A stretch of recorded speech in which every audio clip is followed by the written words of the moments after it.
ओम शांति।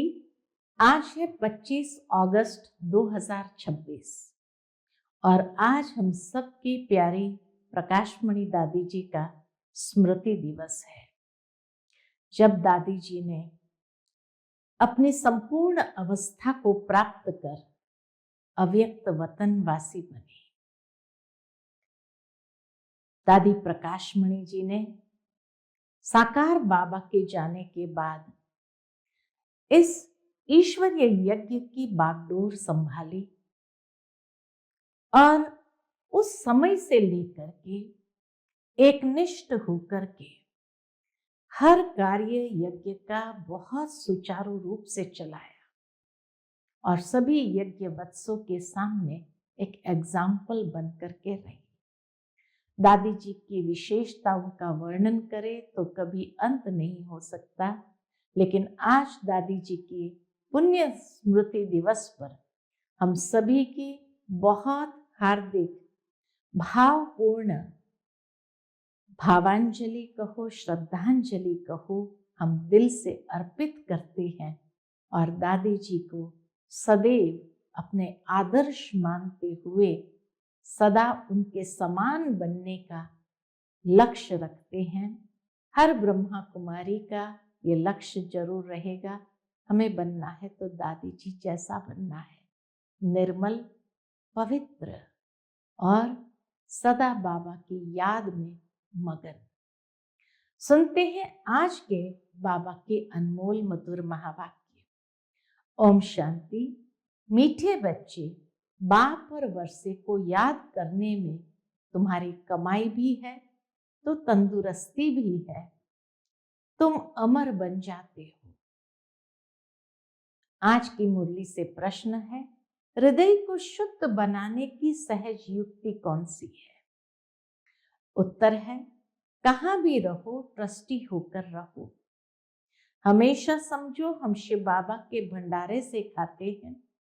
शिव बाबा के भंडारे का भोजन खाने वालों का हृदय शुद्ध होता जाता है। प्रवृत्ति में रहते अगर श्रीमत प्रमाण डायरेक्शन पर ट्रस्टी बनकर रहते हो तो वह भी शिव बाबा का भंडारा है। मन से सरेंडर है। ओम शांति। जन्म जन्मांतर आधा कल्प बच्चों ने सत्संग किए हैं। साधु संत पंडित आदि सब मनुष्य का सत्संग होता है। यह कोई भी मनुष्य का सत्संग नहीं। दुनिया में जहां सत्संग होता है मनुष्य का सत्संग है, लेकिन बाबा कहे यहाँ कोई मनुष्य का सत्संग नहीं है। इसको कहा जाता है रूहानी सत्संग। सुप्रीम रूह रूहों के साथ रूह रिहान अर्थात सत्संग करते हैं। सुप्रीम रूह रूहों के साथ रूह रिहान अर्थात सत्संग करते हैं। यहां तुम कोई मनुष्य से नहीं सुनते हो, न देवताओं से सुनते हो, तुम सुनते हो भगवान से। भगवान को हमेशा निराकार कहा जाता है और भगवान आते ही तब है जब बच्चों को भगवान भगवती बनाने के लिए पढ़ाना है। भगवान और भगवती का पद सिवाय भगवान के कोई दे न सके। ये किसी की ताकत नहीं जो भगवान भगवती का पद किसी को दे सके। भगवान ही दे सकते हैं। तुम बच्चे जानते हो कल्प कल्प संगम युग होता है तो निराकार भगवान आकर हमको ज्ञान देते हैं। यह भी सिर्फ तुम ही समझते हो, दूसरा कोई मुश्किल समझ सके। शिव बाबा आते हैं जरूर, परंतु उनके बदले श्री कृष्ण को गीता का भगवान कह दिया है तो जरूर सबकी बुद्धि में मनुष्य तन ही आता होगा। तुम ही दैवी गुण वाले थे और अब आसुरी गुण वाले बने हो, फिर अब दैवी गुण वाले बनते हो। दैवी गुण वालों को ईश्वरीय संप्रदाय, आसुरी गुण वालों को आसुरी संप्रदाय कहा जाता है। अब निराकार बाप निराकार संप्रदाय अर्थात आत्माओं को पढ़ाते हैं। इसलिए कहा जाता है ईश्वरीय संप्रदाय अथवा रूहानी संप्रदाय, जिन्हें रूहानी बाप आकर पढ़ाते हैं। अभी तुम रूह अभिमानी बनते हो।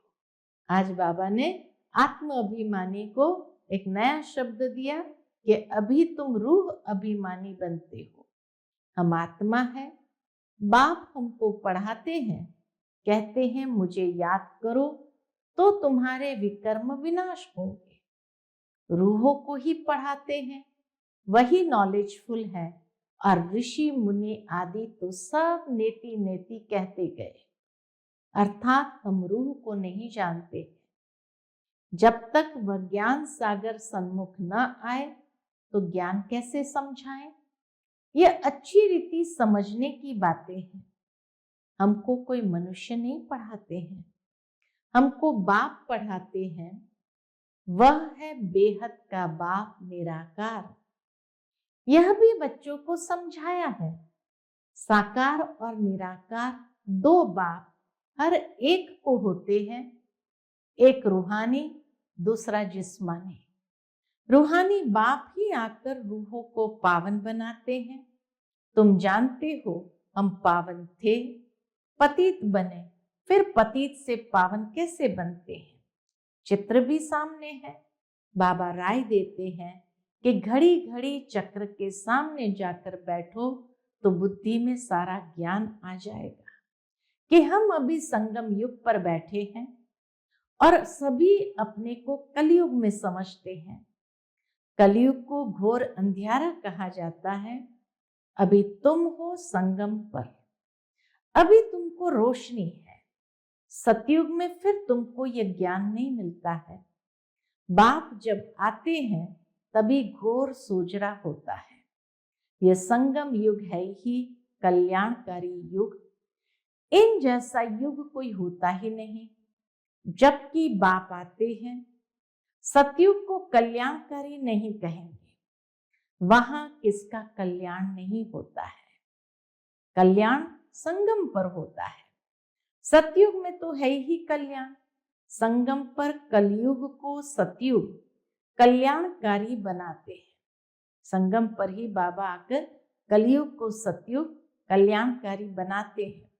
तो अब तुम्हारा देखो कितना कल्याण होता है। सिर्फ बाप और वर्षे को याद करने में कितनी तुम्हारी कमाई है। कमाई की कमाई भी है और तंदुरुस्ती की तंदुरुस्ती भी है। तुम्हारा जीवन अमर बनता है।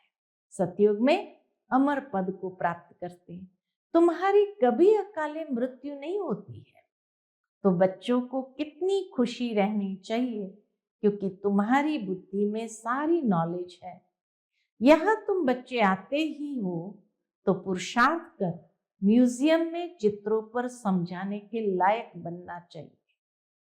यहां तुम बच्चे आते हो तो पुरुषार्थ कर म्यूजियम में चित्रों पर समझाने के लायक बनना चाहिए। अपने को लायक बनाने के लिए 7-8 रोज बैठकर सीखो। प्रैक्टिस हुई, झट भागा सर्विस पर।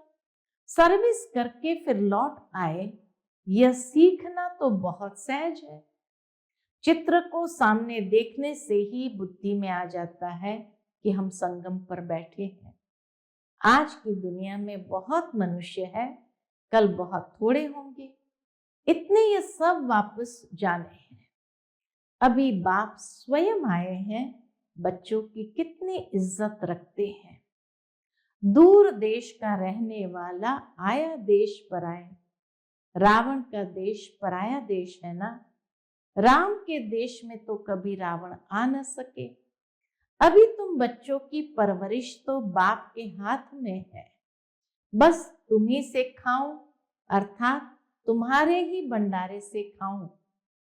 तुम्हारी सारी परवरिश यहाँ ही होती है।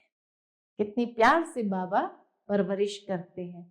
जो सरेंडर हो जाते हैं उनकी परवरिश तो होती ही है, लेकिन जो मन से भी समझते हैं कि यह सब कुछ ईश्वर का है, बाप का है, मैं ट्रस्टी हूं, हम श्रीमत पर ही चलकर खर्चा आदि करते हैं, ऐसे जो समझते हैं वह भी शिव बाबा के भंडारे से खाते हैं। शिव बाबा के भंडारे से खाने से हृदय शुद्ध होता है। ऐसे नहीं कि वह शिव बाबा के भंडारे से नहीं खाते हैं। बाप के डायरेक्शन पर चलने वाले भी जैसे बाप के भंडारे से ही खाते हैं। गृहस्थ में रहने वाले भी जो बाबा की श्रीमत पर एक्यूरेट चलते हैं तो वह जैसे कि बाबा के भंडारे से ही खाते हैं। जिस भंडारे से खाया वो भंडारा भरपूर, काल कंटक दूर। उसके बाद तुम कभी भी अकाले मृत्यु को नहीं पाएंगे। इस समय ही शिव बाबा आते हैं। उनकी महिमा भी गाई हुई है। शिव जयंती भी मनाते हैं, परंतु उनका भंडारा कैसा होता ये कोई नहीं जानते हैं। बाबा भी बरोबर आते हैं ना। बच्चे जो भी आते हैं उनको शिव बाबा के भंडारे से खाना मिलता है। अच्छा, मेल सरेंडर होता है तो ठीक है।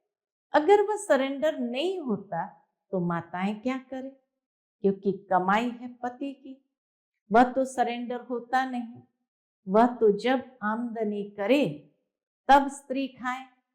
हाँ, जोड़ा सरेंडर है तो फिर शिव बाबा के भंडारे से ही परवरिश हो सकती है। ये बाप बच्चों को अच्छी रीति समझाते हैं। बुद्धि में रखना है, हम बाप के पास बैठे हैं जब तक कर्मातीत अवस्था हो जाए। दिन प्रतिदिन हम अपने स्वराज्य के नजदीक आते जाते हैं।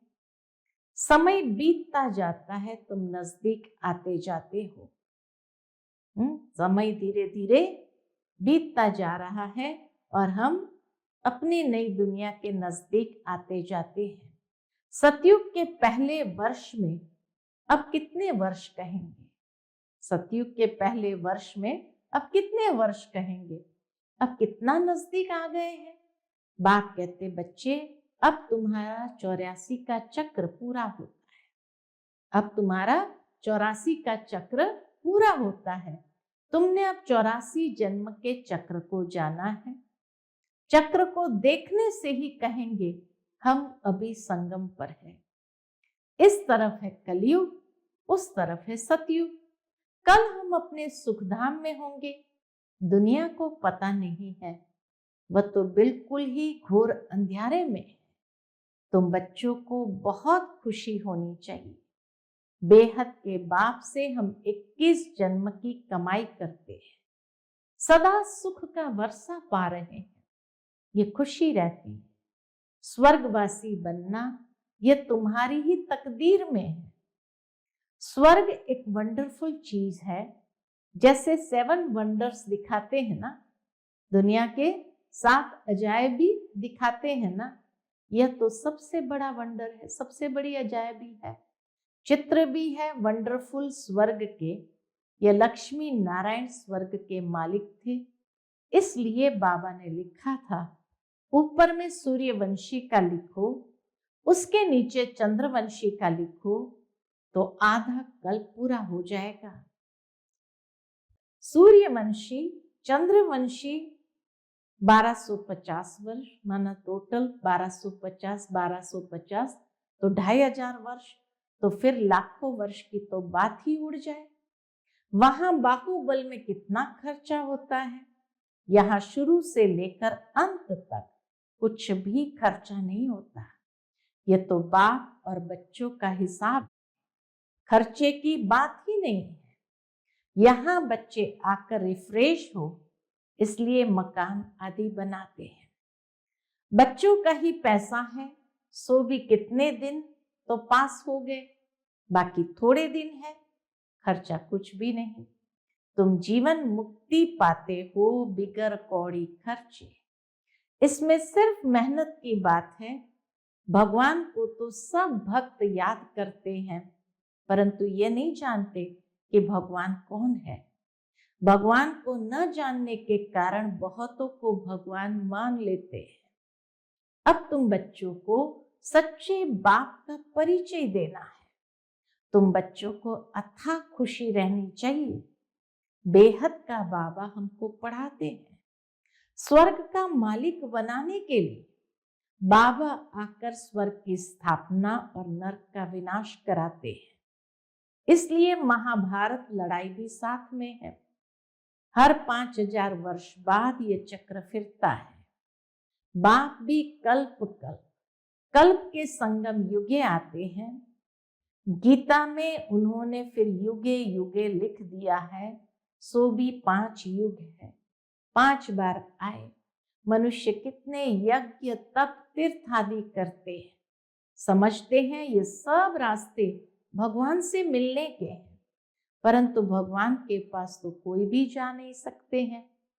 आधा कल्प कितना माथा मारा है, जन्म जन्मांतर फेरे लगाए, यह किया, फिर भी बाप नहीं मिला। अभी बाप तुम बच्चों के कितना नजदीक है, तुमसे बात कर रहे हैं, तुमको समझा रहे हैं। तुम समझते हो कल्प कल्प हूबहू हम ऐसे मिलते हैं। जो कुछ बीता कल्प कल्प होगा। जो कुछ बीता बाबा के कल्प कल्प होगा। वही दादा जौहरी होगा, फिर उसमें ही बाबा प्रवेश करेंगे, फिर वही बच्चे आकर बाप के बनेंगे और फिर से स्वर्ग का वर्षा पाएंगे। यह बाप का तुम बच्चों के साथ अनादि अविनाशी पाठ कल्प कल्प ऐसे ही रिपीट होता रहता है। अच्छा, मीठे मीठे सिकिलदे बच्चों प्रति माता पिता बाप दादा का याद प्यार और गुड मॉर्निंग। रूहानी बाप की रूहानी बच्चों को नमस्ते। हम सब रूहानी बच्चों की रूहानी माता पिता बाप दादा को याद प्यार, गुड मॉर्निंग और नमस्ते नमस्ते नमस्ते। शुक्रिया बाबा, शुक्रिया। आज की मुरली से धारणा के लिए मुख्य सार है। पहली पॉइंट, ये कल्याणकारी संगम युग है। इसमें हर बात में कल्याण है, कमाई ही कमाई है। बाप और वर्षे को याद कर 21 जन्म के लिए जीवन को अमर बनाना है। दूसरी पॉइंट, प्रवृत्ति में रहते मन बुद्धि से सरेंडर होना है। श्रीमत पर खर्चा करना है, पूरा ट्रस्टी होकर रहना है। आज का बाप दादा का मधुर वरदान हम बच्चों के प्रति है, सहयोग की शक्ति से असहयोगियों को सहयोगी बनाने वाले बाप समान परोपकारी भव। सहयोग की शक्ति से असहयोगियों को सहयोगी बनाने वाले बाप समान परोपकारी भव। सहयोगियों के साथ सहयोगी बनना ये कोई महावीरता नहीं है, लेकिन जैसे बाप अपकारियों पर उपकार करते हैं, ऐसे आप बच्चे भी बाप समान बनो। कोई कितना भी असहयोगी बने, आप अपने सहयोग की शक्ति से असहयोगी को सहयोगी बना दो। ऐसे नहीं सोचो कि इस कारण से ये आगे नहीं बढ़ता है। कमजोर को कमजोर समझकर छोड़ न दो, लेकिन उसे बल देकर बलवान बनाओ। इस बात पर अटेंशन दो तो सर्विस के प्लान्स रूपी जेवरों पर हीरे चमक जाएंगे, अर्थात सहज प्रत्यक्षता हो जाएगी। आज का स्लोगन है, क्रोध का कारण है स्वार्थ व ईर्ष्या, यही चिड़चिड़ापन की जड़ है, पहले इसे ही समाप्त करो। क्रोध का कारण है स्वार्थ व ईर्ष्या, यही चिड़चिड़ेपन की जड़ है, पहले इसे ही समाप्त करो। आज का व्यक्त इशारा है, अपवित्रता के बीज को भी समाप्त कर संपूर्ण स्वच्छ पवित्र बनो। उसके अंतर्गत बाबा कहते, पवित्रता फाउंडेशन है और फाउंडेशन का ब्रह्मचर्य व्रत धारण करना ये कॉमन बात है। लेकिन अभी आगे बढ़े हो तो बचपन की स्टेज नहीं है, अभी तो वानप्रस्थ स्थिति में जाना है।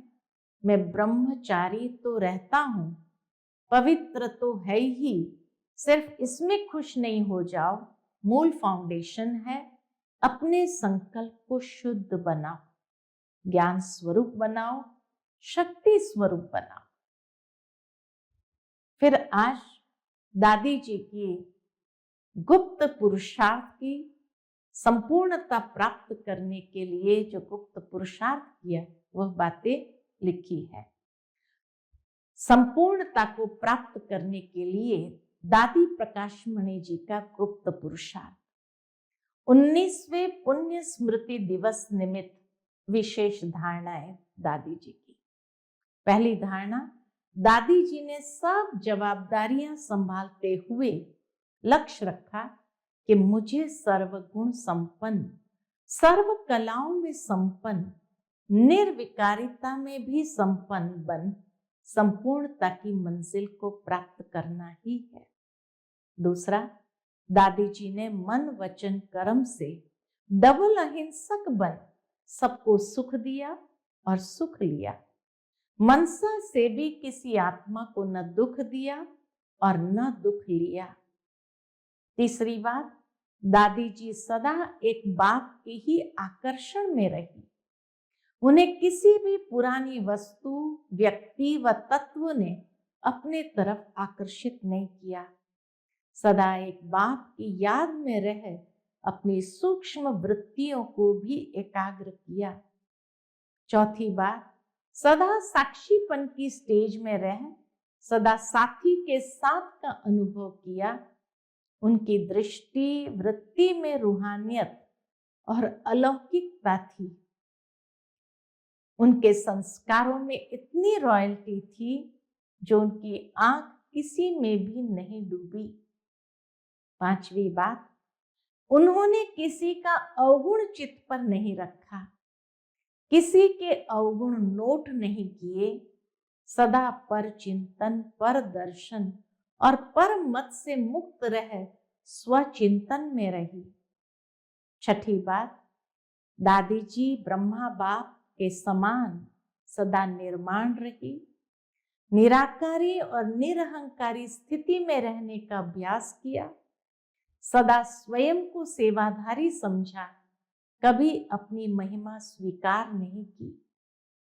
किसी ने निंदा की तो घबराई नहीं और महिमा में खुश नहीं हुई। हर बात में अपनी स्थिति समान रखी। सातवीं बात, बाप दादा से मिली हुई दिव्य बुद्धि की सौगात को संभाल कर रखा। सदा समर्थ संकल्प किए, हर कर्म श्रीमत प्रमाण हो, उसमें जरा भी मन मत व पर मत मिक्स न हो। दिव्य बुद्धि के आधार पर हर संकल्प, बोल और कर्म हो, यही लक्ष्य रख संपूर्णता को प्राप्त किया।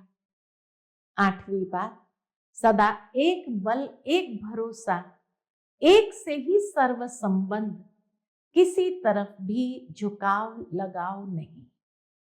सदैव भाई भाई की वृत्ति से सबको देखा और रहम दिल के गुण को धारण कर कमजोर आत्माओं में बल भरा, अपकारियों पर भी उपकार किया। नवीं बात, हर छोटी बड़ी परिस्थिति को नथिंग न्यू की स्मृति से पार किया। कोई भी दृश्य को देख क्यों क्या के प्रश्नों में उलझने के बजाय सदा साक्षी भाव को धारण कर सदा हर्षित रही। 10वीं पॉइंट, उनके हर बोल में रॉयल्टी दिखाई देती थी। कोई भी बोल साधारण नहीं बोला। उनके मुख से वही बोल निकले जो होने वाले हैं। ऐसे सिद्धि स्वरूप आत्मा के संकल्प भी सिद्ध होने कारण सहज ही संपूर्णता को प्राप्त कर लिया। 11वीं पॉइंट, दादी जी सदा आत्मविश्वास से भरपूर होने कारण इस स्मृति में रही कि हम तो कल्प कल्प की विजयी आत्मा है। कोई भी पुराने संस्कार, स्वभाव व हिसाब किताब के अधीन नहीं रही। ऐसे अनुभव किया जैसे आत्मा लाइट के शरीर में निवास कर रही है। 12वीं पॉइंट, दादी जी की बुद्धि स्वच्छ साफ आईने की तरह थी। वे निरंतर तपस्वी मूर्त होकर रही। सदा यही स्मृति रही कि इस तपस्या से ही विश्व का कल्याण होगा, सुखमय संसार आएगा। 13वीं बात, दादी जी ने अंतिम समय को सामने देखते हुए सदा स्वचिंतन किया, स्व उन्नति के लिए रोज अमृत वेले बाबा से मीठी मीठी रूरिहान की, बाबा के महावाक्य का गहराई से अध्ययन किया, बाबा के साथ बाबा की मुरली से अटूट प्यार रहा। 14वीं बात, दादी जी ने अपनी संपूर्ण स्थिति बनाने के लिए देहभान से परे रहने का अभ्यास किया। उनकी बुद्धि में सदा यही रहा कि हम विश्व कल्याण के निमित्त है। हमें स्व की स्थिति ऊंची, एकाग्र, एकरस अथवा संकल्पों से परे निर्संकल्प बनानी है। तब हम इस पुरानी दुनिया से उड़कर बाबा के पास वतन में जाकर बैठेंगे। 15वीं पॉइंट, सदा इसी लगन में रही कि मुझे बाबा की यादों में रह सबको संतुष्ट करके सभी की दुआएं लेनी है। कोई भी आत्मा कभी मेरे से डिस्टर्ब होकर बद्दुआ न दे, इसका पूरा पूरा ध्यान रख सबके दुआओं की पात्र बने। 16वीं पॉइंट, सदा एक ही लक्ष्य सामने रहा कि मुझे संपन्न फरिश्ता व कर्मातीत बनना है। ये पुराना तन छोड़ फरिश्ता बन अव्यक्त वतनवासी बनना है। ये सेवाएं तो दिन रात चलती रहेगी, मुझे सेवा के साथ साथ स्वयं पर सूक्ष्म अटेंशन रख पास विथ ऑनर बनना है। 17वीं बात, दादी जी सदा सर्व विघ्नों से पार निर्विघ्न अवस्था में रही। एकांत में बैठ अपने आप को सूक्ष्म चेक करके अपनी कमी कमजोरियों को, आत्मरूपी हीरे के दाग को संपूर्ण समाप्त कर अमूल्य हीरा बन गई। 18वीं बात, स्वयं को संपूर्ण पावन, लाइट माइट से संपन्न बनाने के लिए आंतरिक वैराग्य वृत्ति द्वारा सब बातों से उपराम रह अपनी सूक्ष्म दृष्टि वृत्ति को संपूर्ण पावन बनाया। पुराने संस्कारों की प्रकृति को पराजय कर प्रकृति जीत बन बाबा की गोद में समा गई। और 19वीं बार, मैं बाबा की हूं, मुझे बाबा के समान संपूर्ण बनना ही है, इसलिए सूक्ष्म देह अभिमान को, स्वयं के संस्कारों को, मान शान व महिमा को, बुद्धि व आदतों को संपूर्ण समर्पण किया और बाप समान बन अव्यक्त वतनवासी बन गई। दादी जी ने इस तरह से अपनी संपूर्णता को प्राप्त किया और आज 19 साल बीत गए। विश्वास भी नहीं होता कि इतने साल निकल गए। अच्छा, स्वयं में दृढ़ संकल्प करें कि हमें भी इन बातों को, इन शिक्षाओं को, इन धारणाओं को अपने जीवन में धारण करते हुए दादी समान बनना है। अच्छा, ओम शांति।